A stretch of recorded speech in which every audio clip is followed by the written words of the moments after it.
Pilit kong inaabot mga Suki Loves. Kaya di ko kaabot. So taas kay siya. Di ba siya nga nga taas kayo? Pero medyo taas lang din siya. Ano na siya nga. Ako siya nga ko ano yun. Nagbutang na ko diha aster. Kayo man naman ko diha. So, bulak. Nagbutang ko aster. Then gibagay-bagay sila na ako. No?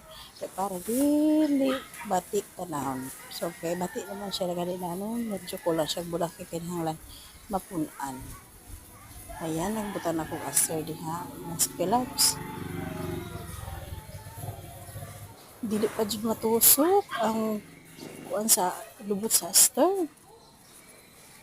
Ayun, mana siya style sa to ang flowers. 500 pesos only. Napakabarato. Grabe kabarato. Kung maura to, bye!